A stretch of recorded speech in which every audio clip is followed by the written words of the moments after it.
नमस्कार प्रणाम, हमें नेहा निहारिका आपकी भाभी जी। और आपकी भाभी जी एक बार फिर से निकल गई है मैदान में आज का मुद्दा लेकर। अब परिवारवाद का एक ऐसा मुद्दा है जो हर बार इलेक्शन में वैसे तो खूब चलता है और खूब इस पर लोग चर्चा करते हैं, लेकिन अभी परिवारवाद का मुद्दा 2025 में इतना ज़्यादा आगे बढ़ चुका है कि अब दामाद आयोग, परिवार आयोग और बेटा आयोग, बेटी आयोग तक की मांग की जाने लगी है। लेकिन एक सवाल जो बार बार उठता है जब भी इलेक्शन से पहले परिवारवाद की बात आती है कि क्या परिवारवाद लोकतंत्र के लिए एक हेल्दी विषय है या ये सही नहीं है? नहीं, ये सही नहीं है। परिवारवाद एकदम सही नहीं है। आप देख लीजिए, शुरू से जो मुख्यमंत्री बने हैं, कृष्ण बाबू से लेके अभी तक नीतीश कुमार जी तक, सारे लोग संघर्ष करके बने हैं। सारे लोग एक एक गांव गए हैं, जनता का जो है सो दर्द दुख समझे हैं, जमीन पर से उठे हैं। उनको मालूम है कि परिवार विकास का काम कैसे करना है। और जो अभी प्रिंस कुमार हैं, जो अभी राजकुमार हैं, उनको क्या मालूम, वो जो है सो अपना सिनेमा वाला स्टाइल में भाषण देते हैं। और आपने प्रिंस कुमार का नाम लिया लेकिन चिराग पासवान का नाम नहीं लिया। नहीं, उनका भी लिए। उनका भी लिए, जो भी हैं, जो भी प्रिंस है, मतलब जो भी राजकुमार हैं, उनको क्या मालूम कि जनता का दुख दर्द क्या है, गरीब आदमी का दर्द क्या है, उसका सॉल्यूशन कैसे होगा। वो तो सीधे राजमहल से आए हैं और भाषण जो है सो फिल्मी स्टाइल में दे देते हैं और अनाप शनाप जो है सो काम करेंगे। उनको कुछ तजुर्बा है ही नहीं। आपको क्या लगता है भैया, आप युवा हैं, परिवारवाद का बार बार जिक्र आता है कि परिवारवाद सही है या गलत है? ये पहले फिल्मों में काफी ज्यादा चलता था कि नेपोटिज्म के कारण अच्छे अच्छे टैलेंट जो है वो बाहर निकल जाते हैं, लेकिन राजनीति में भी एक जो नेपोटिज्म है ये काफी ज्यादा रहता है। अब इसको अच्छा कहें या बुरा कहें, ये हम आप पे छोड़ रहे हैं। ये जो चर्चा का विषय कुछ दिन पहले बिहार में बना परिवारवाद को लेकर के, प्रशांत किशोर जी आरोप लगाते हैं संभवी चौधरी पे। तो संभवी चौधरी एक पिछड़ा क्षेत्र से आती है और वो अपने दम पे चुनाव जीती है, अपने संघर्ष पे चुनाव जीती है। टिकट मिलना एक औपचारिक होता है, लेकिन जनता जब चुन करके भेजती है तो एक नेतृत्व करने की क्षमता आपको देती है। प्रशांत किशोर कहीं से ना चुने गए हैं, ना उनके कोई विधायक, 4 विधायक तो हारे हैं। हालांकि उनका इलेक्शन का उपचुनाव तो काफी ज्यादा बुरा गया था। तो जब उनका वो एक आदमी को नहीं जिता सकते हैं तो कैसे वो किसी पे आरोप लगा सकते हैं? पहले वो अपना विधायक बनाने की कोशिश करें। और खास करके वो इतने सांसद पे आरोप नहीं लगाए हैं, लेकिन दलितों पे इस तरह से लांछन लगा करके कुछ से कुछ राजनीतिक टिप्पणी करना ये गलत है। अच्छा, परिवारवाद की जब भी चर्चा होती है तो एक बात जो निकल के सामने आती है कि अगर कोई किसी का बेटा अगर लायक है तो उसको क्यों नहीं बनाया जा सकता है? बिल्कुल बनाया जा सकता है। अगर लायक बेटा है और मेहनत करके आता है, अपनी योग्यता से आता है, तो वहाँ परिवारवाद लागू नहीं होता। अगर योग्यता है तो उसमें कोई आपत्ति नहीं है। लेकिन योग्यता नहीं होने के बावजूद भी अगर कोई आगे बढ़ रहा है सिर्फ इसलिए क्योंकि वो किसी का बेटा है या बेटी है, तब परिवारवाद गलत होता है। बिल्कुल बिल्कुल बिल्कुल बिल्कुल, है ना। अच्छा, परिवारवाद की जब भी चर्चा होती है तो एक बात और जो निकल के सामने आती है कि परिवारवाद तो हर जगह है। कोई भी जो आदमी रहता है, अगर कोई अच्छा बिजनेस किए हुए है तो वो चाहता है कि हमारा बेटा जो है अब ये बिजनेस संभाल ले, तो परिवारवाद तो फिर वहाँ भी हो जाएगा। तो फिर परिवारवाद को हम राजनीति में गलत क्यों कहते हैं? राजनीति में परिवारवाद इसलिए गलत है, यहाँ पे डेमोक्रेसी में ये गलत है। आमतौर पे जो सत्ता का जो स्ट्रक्चर होता है, जो राजतंत्र होता है, वहाँ तो परिवारवाद है और वो ये भी है, लेकिन वहाँ अस्वीकार नहीं कर सकते हैं। लेकिन अच्छा, इसमें डेमोक्रेसी में, प्रजातंत्र में तो स्वीकार्य नहीं है, उचित नहीं है। अच्छा, डेमोक्रेसी की आपने बात कही है। डेमोक्रेसी के लिए क्या परिवारवाद या जो नेपोटिज्म हम लोग कहते हैं ये सही है या गलत है? बिल्कुल गलत है, क्योंकि इसके आड़ में लोग विलासिता के शिकार हो जाते हैं और वहीं से भ्रष्टाचार की पैदाइश होती है। मतलब संघर्ष नहीं कर पाते, संघर्ष नहीं कर पाते। राजनीति में आगे बढ़ने के लिए या ऊपर आने के लिए जो एक संघर्ष चाहिए वो उनको नहीं करना पड़ता है। उनको सब कुछ बना बनाया मिल जाता है, उनके बच्चों को, उनके परिवार वालों को, तो वो दुख दर्द समझ नहीं पाते हैं पब्लिक का, जनता का। अब भाई वो घोषणा की है तेजस्वी यादव कि हमारा सरकार बन गया तो 100% डोमिसाइल कर देंगे। डोमिसाइल का जानते हैं, चर्चा तो बहुत होते रहता है, बहुत सारे बच्चे जो है इसका मांग भी करते हैं। अब डोमिसाइल को हथियार बना के हो सकता है तेजस्वी यादव ये सोच रहे होंगे कि हम कहीं ना कहीं छात्रों का मन जीत लेंगे और उनका वोट हमको मिल जाएगा। लेकिन डोमिसाइल के साथ सबसे बड़ी दिक्कत ये है कि हमारे संविधान की मूल भावना ये कहती है कि हम देश के नागरिक हैं तो देश के किसी भी कोने में जा सकते हैं, वहां जाकर वहां की भाषा बोल सकते हैं, वहां की भाषा सीख सकते हैं और वहां जाकर अपना जीविकोपार्जन कर सकते हैं, माने नौकरी कर सकते हैं। अब ये भावना जो है कोई किसी से छीन नहीं सकता। और सबसे बड़ी बात है कि बहुत सारे राज्यों ने कुछ परसेंट रखा है डोमिसाइल, लेकिन 100% डोमिसाइल का बात जब होता है तो एगो तेजस्वी यादव का भी बात याद आता है कि जिस समय उनकी 17 महीने की सरकार थी उस समय उन्होंने अपोज किया था, मैंने उसका विरोध किया था और उसी समय डोमिसाइल खत्म भी हुआ था। और खत्म क्यों हुआ था?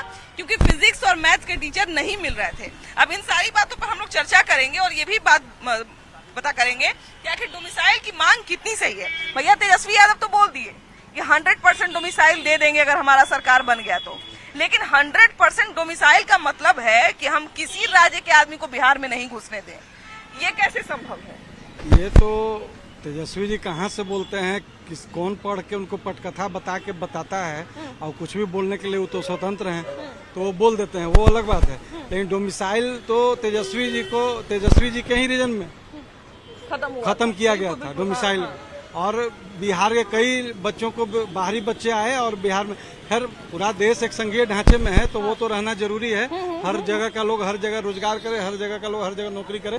अच्छा, लेकिन कहते हैं कि मैंने बाहर के किसी आदमी को नहीं घुसने देंगे, यहाँ जो नौकरी निकलेगा वो खाली बिहारी को देंगे, बाहर के किसी आदमी को नहीं देंगे। तो मान लिया जाए कि जैसे यहाँ के नौकरी में अगर बिहारी को नहीं घुसने देंगे तो फिर बिहार के लोग यूपी भी तो जाते हैं नौकरी करने, झारखंड भी तो जाते हैं, तो फिर उनको वहाँ पे नौकरी करने देगा और घुसने देगा? नहीं करने नहीं देगा। जब ऐसी बात है विवरण है तो नहीं देगा वो बाहर के लोगों को, यहाँ के बिहार के लोगों को। अच्छा, एक छोटा सा सवाल हम पूछते हैं भैया, ये बताइए कि आपके बच्चे जिस स्कूल में पढ़ते हैं तो उस स्कूल के टीचर को आप कैसा देखना चाहते हैं? लायक देखना चाहते हैं, टैलेंटेड देखना चाहते हैं कि सिर्फ बिहारी है तो चलेगा?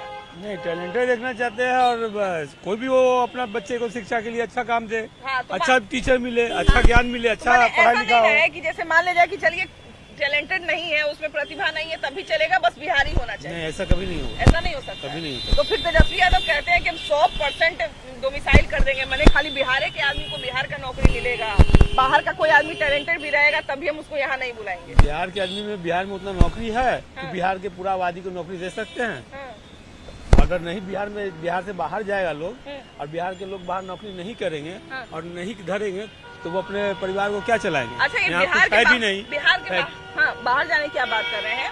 बिहार के चलिए मजदूर तो लोग जानता है कि बहुत मजदूर जाता है, लेकिन बेंगलोर में भैया जितना बड़ा बड़ा कंपनी है उसमें बड़ा बड़ा पद पर बिहारी रहता है। टोटल बिहार इतना सारा IAS IPS का देश भर में पोस्टिंग होता है पूरे हिंदुस्तान में बिहार का एक ही लाल जितने पढ़ने वाले हैं सब IAS IPS तैयार हुए हैं और 60% बिहार के। तो मान लिया जाए कि अगर वो सारे बिहार ही में रह जाएंगे तो इससे तो क्षेत्रवाद भी बढ़ेगा ना कि यहाँ का बिहार के लोग को बिहार के दे देंगे, बिहार के लोग बाहर जाएगा तो उसको मार के भगा देंगे, वो नहीं भगाएंगे।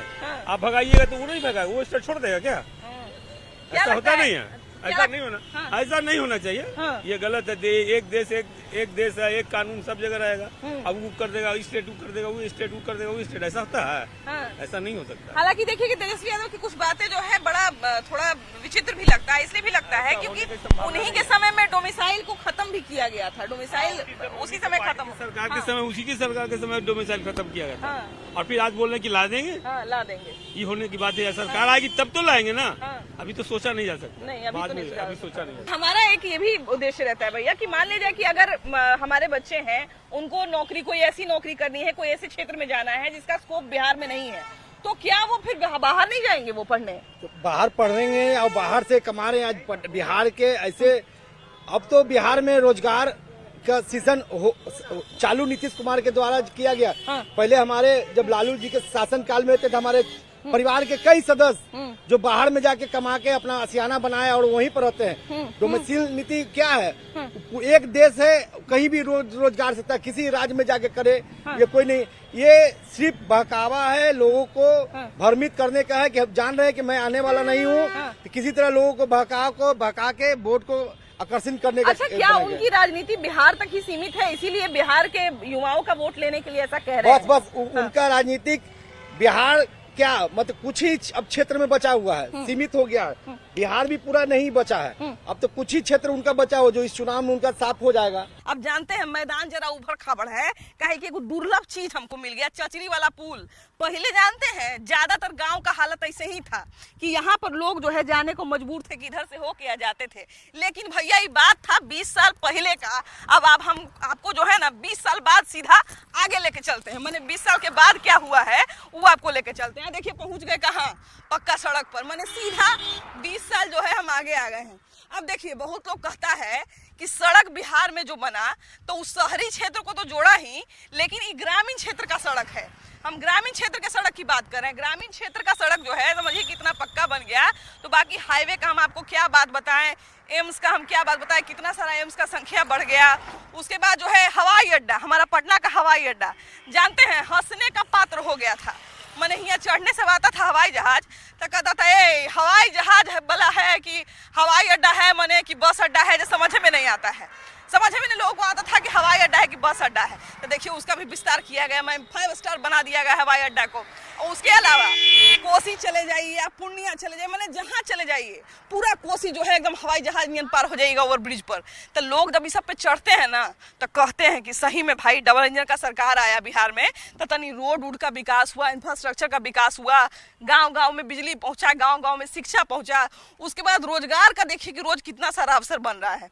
आप मैंने हर महीना में देखिएगा तो कुछ ना कुछ का बहाली आ जाता है, कुछ ना कुछ का नौकरी का जो है वो नियुक्ति पत्र बांट दिया जाता है। तो ये सब चीज जब लोग देखता है तो कहता भी है, उस पर चर्चा भी करता है। लेकिन इस चर्चा का आज हम हिस्सा बनने जा रहे हैं, काहे कि आज हम जरा सा ना बतियाएंगे लोगों से और उनसे जानेंगे कि जो डबल इंजन का सरकार बिहार में चल रहा है इतना दिन से वो कितना असरदार है और हुआ से लेके यहाँ तक का सफर कितना बढ़िया रहा। चलिए बतियाते हैं बिहार में डबल इंजन की सरकार कितनी असरदार है भैया। देखिए डबल इंजन की सरकार तो असरदार है। अभी पहले की अपेक्षा अभी जो सड़क है काफ़ी सुंदरीकरण हो रहा है, काफ़ी अच्छा चल रहा है। एजुकेशन का वो भी अच्छा चल रहा है। अभी तो एयरपोर्ट का उद्घाटन हुआ, तो उसमें भी गए बीटा में एयरपोर्ट का उद्घाटन हुआ। फिर विक्रम में हमारा ट्रामा सेंटर बन रहा है। यहाँ तक कि तो आईटी सेक्टर भी वहाँ पे बन रहा है, वो बड़े बड़े उद्योग लग रहे हैं। तो एक बार में समुचित विकास होना संभव नहीं है। अगर हम एक बार में चाहे कि मोटरसाइकिल से डायरेक्ट पटना उतर जाए तो लैंडिंग तो होना असंभव है ना जी। धीरे धीरे न जाएंगे, यहाँ से विक्रम आएंगे, विक्रम से नौबतपुर जाएंगे, नौबतपुर से एम्स जाएंगे, तभी तो पटना पहुँच पाएंगे। अब एक ही बार सोचे कि हेलीकॉप्टर बना देंगे मोटरसाइकिल के तो संभव है। सब मोटर हेलीकॉप्टर पे चढ़ेगा तो मोटरसाइकिल पे रोड इतना पैसा में उस पे क्या चढ़ेगा। तो सब विकास हो रहा है। अब देखिए अब कुछ लोग बोलता है कि अपराध बढ़ रहा है, तो पुलिस और प्रशासन सरकार 24/7 हर आदमी को सुरक्षा देने में सक्षम नहीं है। लेकिन हाँ अपराध पर तो थोड़ा शिकायत सुनने को हम लोग को भी मिलता है। देखिए आप लोग भी घूमते होंगे तो सुनबे करते होंगे कि अपराध को लेकर कुछ शिकायत होती है। अगर हम लोग खुद समझदार हो जाए, एक दूसरे के प्रति सचेत हो जाए, मिलजुल कर रहे तो भ्रष्टाचार और अपराध जो है हम लोग खुद कर रहे हैं। भैया आप बताइए जो डबल इंजन का सरकार है इसको बिहार में कितना असरदार माना जाए। तो बहुत बढ़िया काम हो रहा है। इका रोड सगरो गबरा उगरा है, सब मरम्मती हो रहा है। चौतरफा विक्रम के मरम्मती हो रहा है काम। सरकार बहुत बढ़िया चल रहा है। तो कुछ न कुछ अपराध बढ़ा है। अभी वो चाचा से बतिया रहे थे, वो ललटेन वाला गमछी ओढ़ लेते। अच्छा। तो कह रहे थे कि पहले तेल मिलता था, ललटेन जलाते थे तो वो ज्यादा बढ़िया था। हाँ। तेल मिलने का क्या जरूरत है, लाइन रह रहा है 24 घंटा में 18-19 घंटा। नहीं तो उनका कहना है कि ललटेन जब जलाते थे तो पटना और विक्रम में कोई फर्क नहीं है। यहाँ एसी कूलर सब कुछ लगा के अपना आराम से है। न कैसे विकास हुआ है। तो घरे घर आदमी का अथी कर देवे, लोग बिल्डिंग बना देवे, सबके तब विकास मिल जाएगा। वो घर मकान पक्का बनिए रहा है। तो कोई किसी को मिल रहा है, अपना पैकेट में रख रहा है। डबल इंजन का सरकार अभी तो ठीक है बिहार में। हाँ, इसका तो यही है जो ठीक ठाक है। बिहार में कौन सा काम डबल इंजन का बढ़िया लगा आपको? वही रोड का है और विकास का कार्य तो बहुत बढ़िया से हुआ है। बहुतों चीज़ों का विकास हुआ है। तो अभी हम हैं बख्तियारपुर मोड़ पर और यहाँ पर बात कर रहे हैं कि विधानसभा चुनाव आ रहा है। ऐसे में सबकी समझ पर, सबकी ताकत पर और कहा जाए ना कि सबके नेतृत्व पर जो है वो सवाल भी उठता है और चर्चा भी होती है। ऐसे में एक सवाल जो सबसे ज़्यादा उठता है कि आखिर सरकार चलाने की समझ अभी के समय में अगर बात करें तो बिहार से लेके पूरे देश तक में किस नेता में सबसे ज़्यादा समझ है? हमारे माननीय प्रधानमंत्री जी मोदी जी, जो कि हमारे देश का नेतृत्व इतने बेहतरीन ढंग से कर रहे हैं। तो हम चाहते हैं कि उनकी सरकार बिहार में भी हम लोग सरकार जो हो जेडीयू के साथ में बने और एक बेहतर विकल्प मतलब बेहतर काम कर सके बख्तियारपुर के लिए, खासकर हम लोग के लिए, अपने बिहार के लिए। अच्छा, आप नरेंद्र मोदी का नाम ले रहे हैं, लेकिन अभी देखिए कि आपके तेजस्वी यादव भी काफ़ी जो है वो अभी तो आज सुनने को मिला कि उनके पिताजी कह रहे हैं कि सरकार का जो है चेहरा बनेगा, हमारा मुख्यमंत्री का चेहरा बनेगा हमारा बेटा तेजस्वी। और उसके बाद अभी लगातार आपके यहाँ भी नालंदा से होके गए हैं राहुल गांधी, तो ये लोग भी लगातार संघर्ष कर रहे हैं। तो क्या ये समझ नहीं है? हर एक बाप चाहता है कि मेरा बेटा एक अच्छे ओहदे पर बैठे और मतलब बेहतरीन काम करे, लेकिन ठीक है, लालू यादव का सोच बढ़िया है कि अपने बेटे के प्रति, लेकिन थोड़ा समय लगेगा उनका भी, अभी थोड़ा निचोड़ नहीं हो पाए हैं। थोड़ा 2 टर्म ऑन होने दीजिए, उसके बाद फिर आए, फिर बस शासन करे बिहार में। चलिए, तेजस्वी यादव मैच्योर नहीं हुए हैं। राहुल गांधी तो 55 साल के हो गए अभी 2-3 दिन पहले, देखिए तो वो तो मैच्योर हो गए। वो तो भाई पप्पू है, उनका कहना ही नहीं, उनका तो है तो पप्पू हैं। क्या कह सकते हैं किसमें सरकार चलाने की समझ सबसे ज्यादा है? एब्सोल्युटली वो बीजेपी में ही है। बीजेपी और हमारा जो एनडीए गठबंधन है वही सरकार चला सकती है बिहार में, क्योंकि हम इसके पहले जो आरजेडी की सरकार भी हमने देखी 15 साल, उसके बाद 20 साल का सुशासन भी हम लोगों ने देखा है ना। दोनों में बहुत काफ़ी आसमान और ज़मीन का अंतर रहा। ये स्कूल शिक्षा के मामला हो, ये सड़क का मामला हो, बिजली का मामला हो, सभी मामलों में ये सरकार बहुत बेस्ट है। अच्छा, अभी देखिए कि भले ही सरकार चाहे किसी की भी रही हो, लेकिन कोई कहते तो हैं लोग कि भाई हम लोग को भी मौका दीजिए, हम लोग भी इससे बढ़िया करके दिखाएंगे।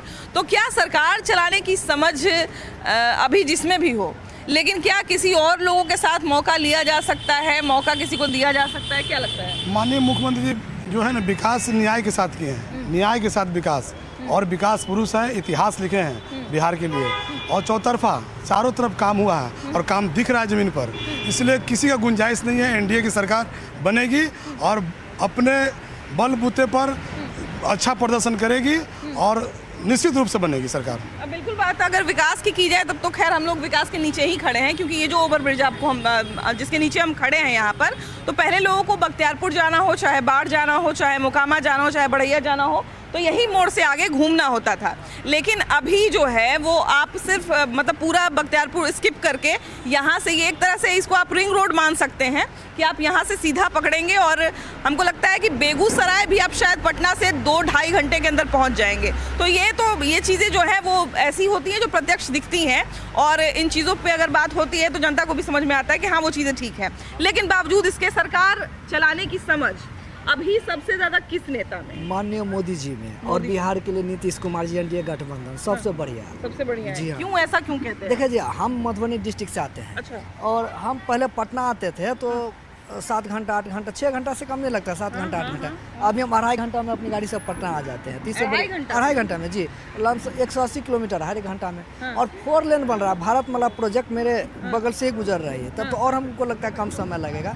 हर एक क्षेत्र में ठीक है। अच्छा, अब सड़क का चर्चा कर रहे हैं भैया, बहुत सारे लोग सड़क को विकास नहीं मानते, कहते हैं रोड बन जाएगा तो उससे क्या विकास हो जाएगा। हाँ, तो पहले उनको पूछा जाए कि वो पहले क्या बोलते थे कि रोड होने से क्या होता है। लाइफ लाइन होता है किसी भी देश का, लाइफ लाइन होता है रोड, और रोडे नहीं है तो विकास कैसे हो पाए। तो विधानसभा चुनाव की लड़ाई पॉकेट मार और अचेत पर आई। अब हम ऐसा क्यों कह रहे हैं वो आपको आगे पता चल ही जाएगा। मुख्यमंत्री नीतीश कुमार और प्रधानमंत्री नरेंद्र मोदी के बारे में ऐसे शब्दों का इस्तेमाल किसी आम लोग ने नहीं किया है नेता प्रतिपक्ष तेजस्वी यादव ने। तेजस्वी यादव कहते हैं कि बिहार को पॉकेट मार प्रधानमंत्री और अचेत मुख्यमंत्री नहीं चाहिए। अब सबसे पहले तो इस भाषा को आप समझिए, और हम आप पर छोड़ते हैं कि क्या इस तरह की भाषा संवैधानिक है और प्रधानमंत्री और मुख्यमंत्री जैसे पद के लिए ऐसी भाषा का इस्तेमाल होना चाहिए। सबसे पहले तो ये बताइए कि एक प्रधानमंत्री हो, चाहे कोई आम ही मंत्री क्यों ना हो, एक उनके पद की गरिमा होती है। हम लोग आपस में भी बात करते हैं तो जी भैया दीदी यही सब करके बात करते हैं। तो क्या प्रधानमंत्री के लिए पॉकेट मार, मुख्यमंत्री के लिए अचेत, और एक तरह से उन्होंने उनके मानसिक स्थिति पर सवाल उठाया है। देखिए, जिनको पद की गरिमा नहीं है और कैसे किसको इज्जत देना है, कैसे किसको सभ्यता देना है, इसकी अकल नहीं है, वो ऐसे ही ना करेंगे। और रही बात आपने बोला मुख्यमंत्री की बात, तो मुख्यमंत्री तो इतने सचेत है, विकास की गंगा धारा बहा रहे हैं, न्याय के साथ विकास कर रहे हैं, चारों तरफ बिहार जगमग कर रहा है, रोज उद्घाटन हो रहा है, रोज पुल पुलिया बन रहे हैं, रोड बन रहे हैं। और अचेत की बात तो है जहाँ पे पैरों पे रखी जा रही है अम्बेडकर जी की फोटो, वहाँ दिखाई जा रही है, तो अचेत कौन है? ये तो दुनिया समझ रही है। अरे भाई 10,000 करोड़ की जो तोहफा देख के गए हैं बिहार को, और उनको दिख रहा है पॉकेट मार। तो क्योंकि 2005 का पहले का संस्कार है ना उनका, तो दिमाग में तो वही घूमता। हार उनको दिख रही है कि हम हार रहे हैं तो योट पड़ांग बोल रहे हैं, प्रधानमंत्री हैं, क्या बोल रहे हैं आप? और इतने कुछ बिहार को देके जा रहे हैं। देखिए, सभ्य व्यक्ति को सभ्य भाषा नहीं जानता है। सबसे बड़ी बात है कि ऐसे बोलने वालों के ऊपर केस होनी चाहिए, FIR होना चाहिए। और ये साबित हो रहा है कि यह बिहार का मुख्यमंत्री, जिस व्यक्ति को इस रूप में कहा जा रहा है, जो प्रत्येक दिन 2-3 कार्यक्रम, बड़े बड़े कार्यक्रम कर रहे हैं, उद्घाटन, शिलान्यास वगैरह वगैरह, अभी तो साफ साबित हो रहा है कि कौन अचेत अवस्था में है। और ये पैर तरे भीमराव अंबेडकर जी का फोटो लगा करके बैठना, ये क्या दिखाता है? ये क्या प्रदर्शित कर रहे हैं? उल्टे चोर कोतवाल को डांटे। जब आलोचना करने की बारी आती है तो भाषा की मर्यादा क्यों नीचे गिर जाती है नेताओं की? देखिए, बौखलाहट है आरजेडी कांग्रेस में, जिस तरह से एनडीए में एकजुटता है, इसको लेकर बौखलाहट में कुछ भी बोल सकते हैं। संस्कार क्या मिला? आप लोग 2005 से पहले देख लीजिए क्या था बिहार। जंगल राज था, तो जंगल राज के संस्कार में पला पड़ा, तो वही संस्कार सीखा है। और जो हमारे नेता आदरणीय नीतीश कुमार जी का जो संकल्प है 2025 से 30 फिर से नीतीश और 225 एनडीए, तो 225 सीट हम लोग हर हाल में लाएंगे। जनता पूरी तरह से तैयार है एनडीए के पक्ष में। अभी देखिए कि अभी हम लोग जब बात करते हैं लोगों से भैया, तो जनता अब समझदार हो रही है जी। और नेता के भाषा का स्तर क्यों गिरते जा रहा है? वो तो सबका अपना अपना ये है, लेकिन हमारे नीतीश कुमार जी या हमारी पार्टी का जो भी आप देखे होंगे, सब कोई मर्यादित भाषा या मर्यादित टिप्पणी का ही इस्तेमाल करते हैं। और हमारे नीतीश कुमार जी जितना विकास किए हैं, वो तो आप बिहार में जाइएगा और बिहार के एक एक जनता से पूछिएगा। तेजस्वी यादव कहते हैं कि पॉकेट मार प्रधानमंत्री हैं। वो तो उनका काम ही है इधर ये उधर। शब्द इस्तेमाल करना चाहिए प्रधानमंत्री जैसे बड़े पद के लिए? ये तो उनका अपना माने विचार और ये अथी है, लेकिन कहने का मतलब कि जितना हमारे नीतीश कुमार जी विकास कर दिए, उसका थोड़ा सा भी विकास तेजस्वी यादव नहीं कर पाएंगे। अचेत है वो तो कहने की बात है, सारे बिहार जान रहा है कि हमारे नीतीश कुमार जी जितना विकास किए हैं और जितना अभी बारिश में सब जगह जा कर जो काम करवा रहे हैं, अगर अचेत रहते तो ये होता।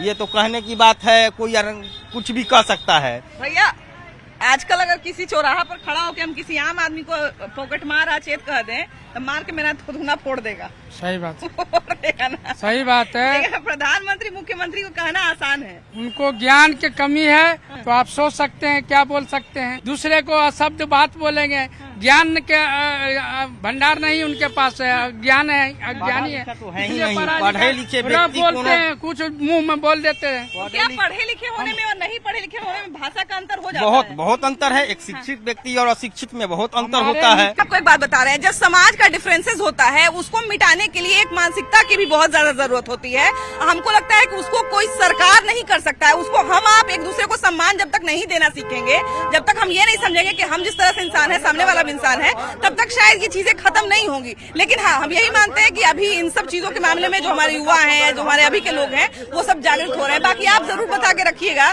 कि क्या राजनीति में भी भाषा की मर्यादा बनी रहनी जरूरी है या फिर भाषा से कोई फर्क नहीं पड़ता है? आप बताइएगा। वीडियो जर्नलिस्ट संजय दुबे के साथ आपकी भाभी जी।